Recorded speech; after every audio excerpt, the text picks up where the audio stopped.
Murder at midnight. You fool! You idiot! I'll fix you. I'll take you back there and... A razor! No, don't! I told you not to touch me.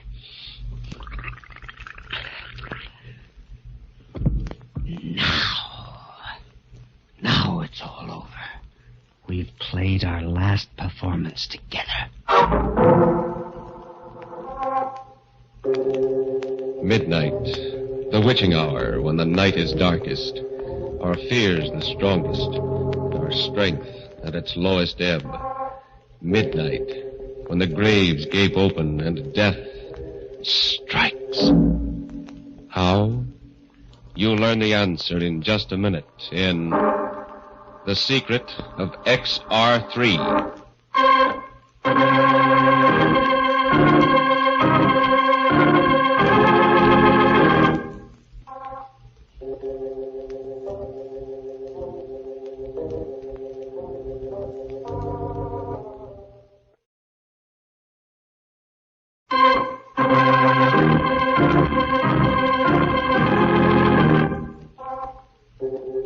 And now, Murder at Midnight. Tales of mystery and terror by radio's masters of the macabre. Our story by Max Ehrlich is The Secret of XR3. The death house. A man sits in a tiny cell, his head bowed, waiting for the moment when he will pass from light to eternal shadow. The clock ticks on, but the time is not yet, not quite yet. Then footsteps sound in the corridor. The door opens. It's almost time, my son. Yes, Father, I know. Is there anything I can do? No. Still, I'm glad you've come. Father, look at me. Look at me closely. Yes? I frighten you, don't I? I terrify you. No. No, my son. Nothing frightens me except the evil in men's hearts. And am I evil? I don't know, my son. Father, sit down. Let me tell you my story, and then when I've finished, perhaps you can tell me.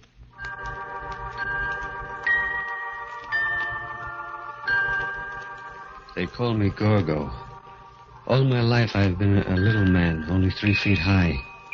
Perfectly normal in every way, you see, except for my height. Perhaps you saw me down at the Century Theater not so long ago, the vaudeville team of Petrov and Gorgo, acrobats supreme. Petrov was a huge, ape-like man who tossed me through the air like a rubber ball. The audience liked the act. The contrast between the big Petrov and the little Gorgo intrigued and amused them. And on the stage, I laughed and smiled and went through my tricks like a happy little fellow. But in the dressing room, it was different. I did not like your performance tonight, Gorgo. What was wrong with it, Petrov? You were slow. You landed too heavily. You did not smile enough. No, but they liked us, Petrov. You heard them. We got 3 curtain calls. We should have gotten 5. Petrov, I did my best. My very best. Believe me. Your best was not good enough, little one. Perhaps you will do better tomorrow if I lock you in your room tonight without supper.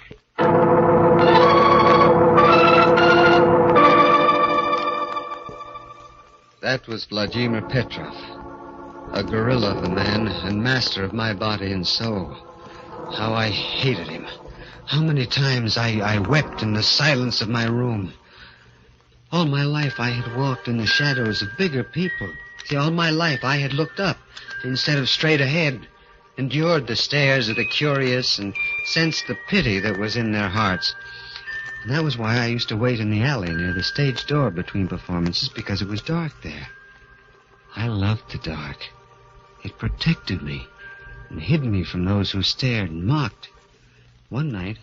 I beg your pardon. You were Gorgo? Yes? My name is Dr. Meade. I saw your performance earlier tonight.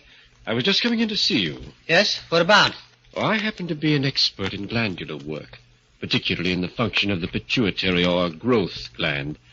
I think the results of my recent experiments will interest you. I don't understand, Dr. Mead. Did you ever hear of XR3? XR3? No. Well, it's an extract, a synthetic, I discovered about 2 years ago. In my experiments to date, whenever I injected it into stunted or dwarfed animals, they grew. They grew? Yes. You mean to normal size? Well, by using controlled doses, yes. You mean if you could do this with animals, then you could... I don't know, Gorgo. I think the time has come to try. Except for your size, you were perfectly formed, just what I've been looking for. I came to ask you if you'd volunteer. Yes. You understand, I can't guarantee a thing. I understand, and that doesn't matter. Dr. Mead, you don't know what it means, even the chance.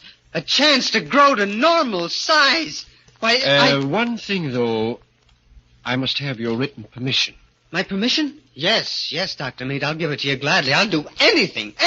You speak a little hastily, do you not, Gorgo? Petrov. Yes, little one. I'm sorry, Dr. Mead. I'm afraid you will have to find someone else for your experiments. Someone else? My little friend cannot act as your guinea pig without my consent.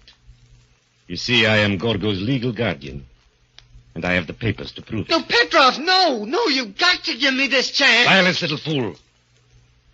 As I said, I am sorry, Doctor, but... But, my dear sir, if I can make Gorgo grow to normal size... If you did, what would become of our act? It would be worthless. The people come to see Big Petrov and Little Gorgo. Do you mean to say, Mr. Petrov, that you would let your vaudeville act stand in the way? Yes. I spent years building the team of Petrov and Gorgo. Do you think I am going to let you ruin my investment now? Petrov, please let him do it. You've got to. Shut up, you little fool, and get inside. Petrov! As for you, Doctor, I wouldn't advise you to come around here again. This was a blow I could not stand. Dr. Mead had opened a prison door for me, and Petrov had slammed it shut again. I resolved then that come what may, I would have my chance. The very idea of the XR3, of becoming a man like other men, made me drunk and gave me daring. One morning, while Petrov was away, I paid a visit to Dr. Mead at his office and begged him to try the experiment without Petrov's permission. I'm sorry, Gorgo, but I cannot. The experiment would be very delicate if anything should happen without your guardian's legal permission. No, I'll run the risk, Dr. Mead. I'll be glad to. I'm sorry, but it can't be done. I see. Dr. Mead. Yes? Just what does this XR3 look like? Well, I made it up in capsule form. Here, I have a whole bottle of the capsules in my desk drawer. As you see, they're green in color. So those are the magic capsules. Thank you for letting me see them, Doctor. Thank you very much.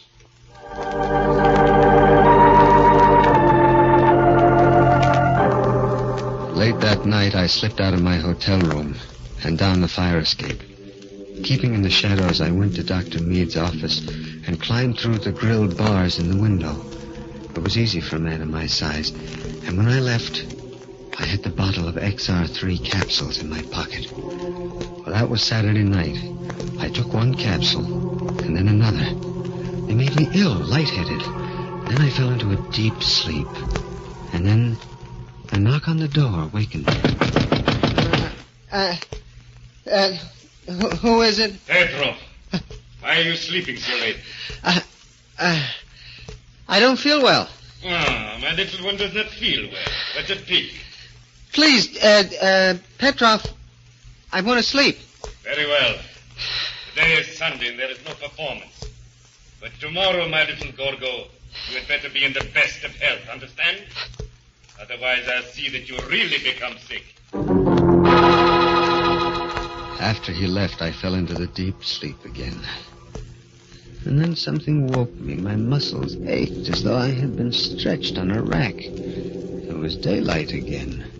It was Monday. My pajamas seemed uncomfortably tight, and I looked down, and the sleeves only reached my elbows. I stared, and my heart stopped beating. Then I remembered the XR3. Like a drunken man, I staggered over to the mirror, looked. Yes, I had grown. My pajamas were stretched to bursting. I was growing. I was at least 5 feet tall. 5 feet tall! It was almost time for the performance now. Petrov would be coming for me any minute, and I didn't want him to see me. Not yet. So I piled furniture against the door and waited. All right, Gorgo. Time to go to the theater. I can't go, Petrov. Not tonight. I'm still sick. What? You little swine, do you think I'm going to postpone a performance because you're sick? Open the door. No. Petrov, no. Don't come in. Don't come in. You little fool, I'll break every bone in your body. I had the key, and I heard it turning in the lock. The furniture against the door would only hold for a minute, and I ran to my valise, took out a straight razor, and then, like a frightened animal, I waited. Barricade the door, will you? I'll show you what it means to be. Now, my little... Gorgo. In the name of heaven, what... Yes, Petrov. I got it. I stole the XR3, and I took it. Now, you see... You idiot. Do you realize what you've done? You've ruined the act. You've ruined it. Do you hear? Yes, but I'm a man now. I'm a man, not a dwarf. They won't stare at me now. They won't... No? That's what you think. If that doctor could make you grow, he can make you small again. Smaller than ever. No, Petrov, no! Yes, Gorgo. You've grown, but not so much that I can't handle you. We're going to see him right now. Petrov, no! Let me alone, for heaven's sake! Don't struggle, you... Razor! No, don't! I told you to leave me alone. I told you. And now it's all over. We've played our last performance together, Petrov. A doomed man, sitting in the death house, pauses in his story, recalling the first time the clock struck 12 for... Murder at midnight.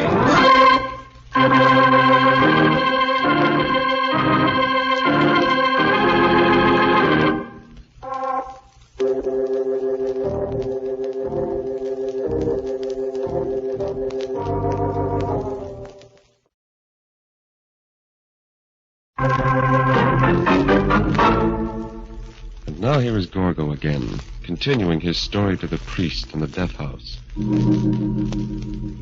I stayed in my hotel room another day and took 2 more XR3 capsules.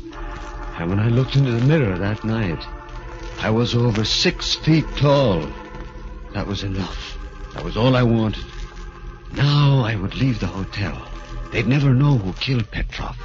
They'd be looking for Gorgo, a 3-foot midget. Never suspect me. Yes, I was in the clear. I stripped Petrov, put on his clothes. They were a little tight, but they did well enough.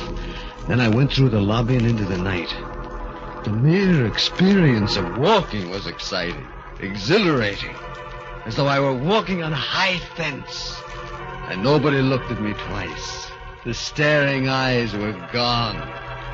I was normal. First, I had to find a place to live. I passed by a boarding house with a sign, room to let. I rang the bell. Yeah, what is it? Oh, hello. Hello. My name is Baker, John Baker. I saw your sign about a room. Yeah. Oh, would you like to see it, big boy? If you don't mind. I don't mind a bit. Come in. It's a lovely room.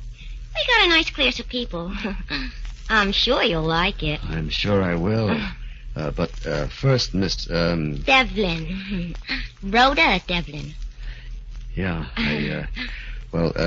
Miss Devlin, I just wanted to say I've been living in hotels all my life, and I can't give you any references. Forget it. My mother owns the place, and, well, we're not exactly formal. Besides, you look good to me. I do? Yeah. I always did go for big men. Big? Yeah. Oh. And I've always liked pretty girls.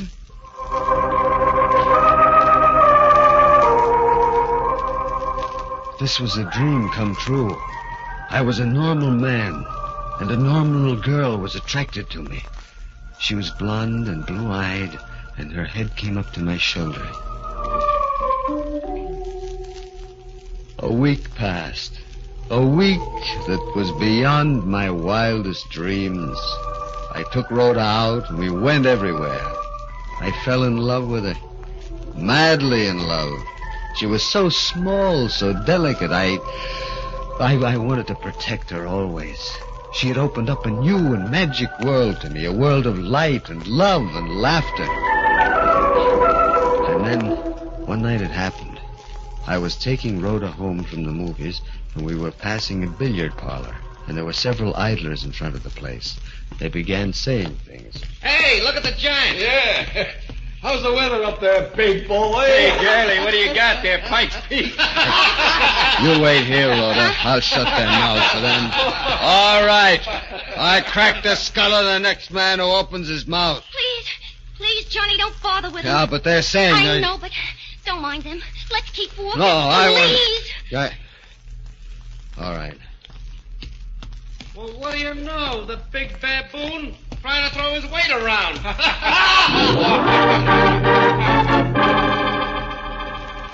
I wanted to smash their jeering faces, knock them down.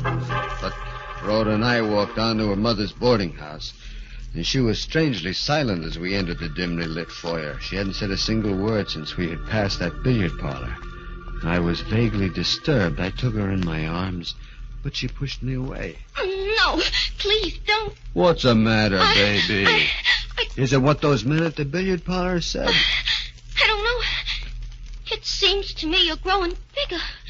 Right before my eyes. Growing bigger? Yeah. I thought at first I was seeing things, but now I know it's true. I know it's crazy. It's crazy, but when we first met, the top of my head reached your shoulders. And now...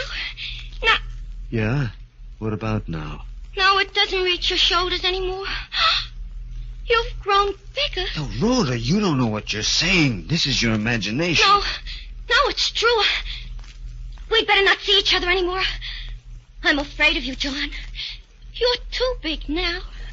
Good night. No, Rhoda, listen. Oh, don't no, touch Rhoda, me. please. Let go of my arm. No, not until you hear what I have to say. Rhoda, I love you. Do you hear? I love you, and I'm not going to let you just toss me aside. Let me go, No. you big slut.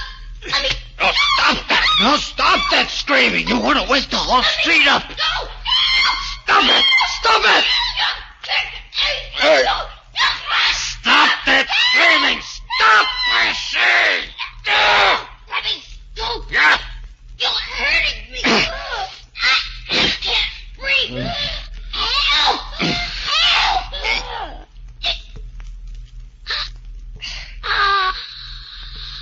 Hey, Rhoda.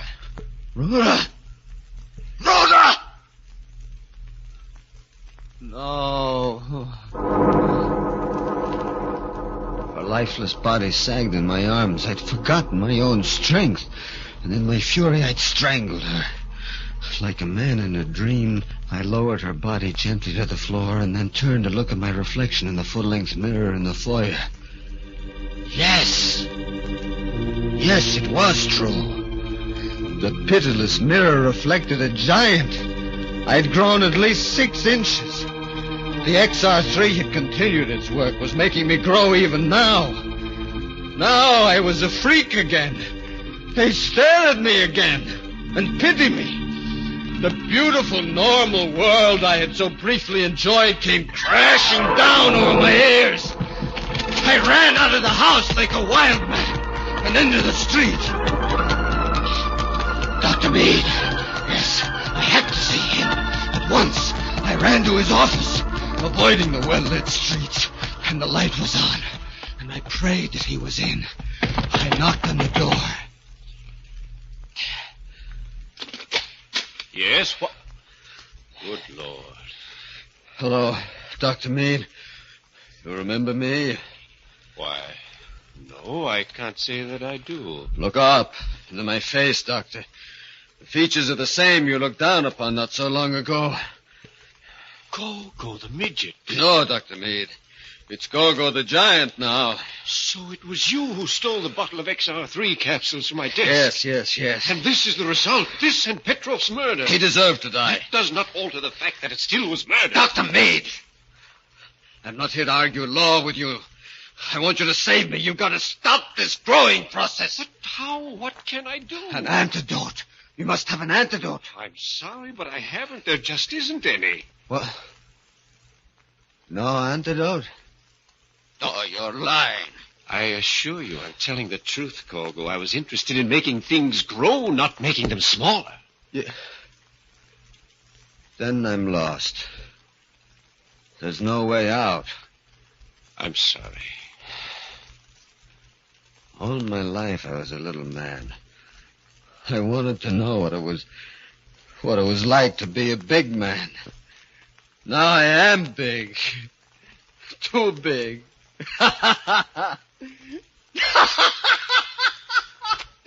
Isn't that amusing, Doctor?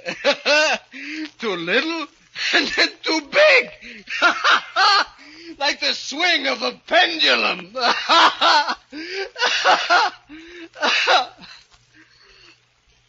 I wish I were little again. As I knew what to expect then. I was used to that. Now they'll stare at me again. They'll laugh and jeer at me. Gogo the giant. Gogo the giant. I think we'd better call the police, Gogo.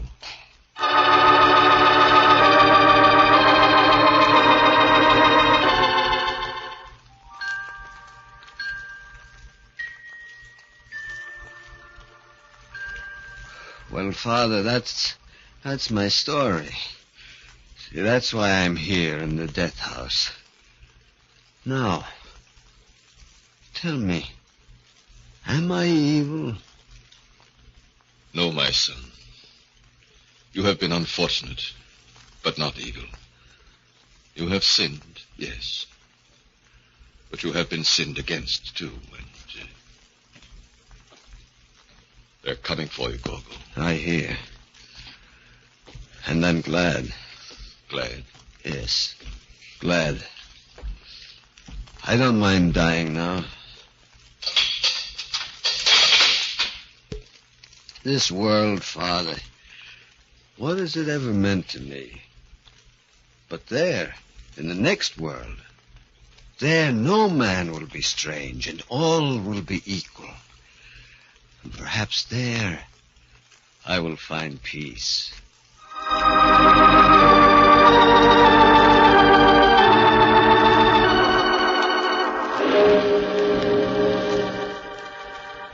With firm and measured tread, the man who was first too small and then too big walks down the corridor. And the iron doors along the way rattle and clang like the chiming of the clock when it first struck 12 for Murder at midnight.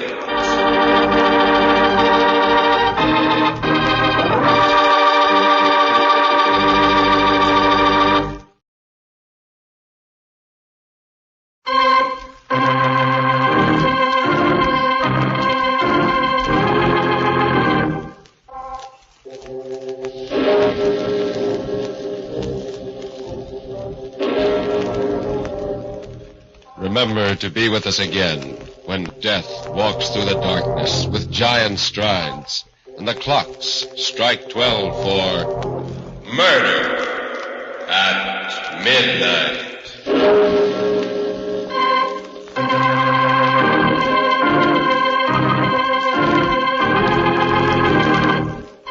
The part of Gorgo was played by Carl Swenson. With music by Charles Paul, Murder at Midnight was directed by Anton M. Leader.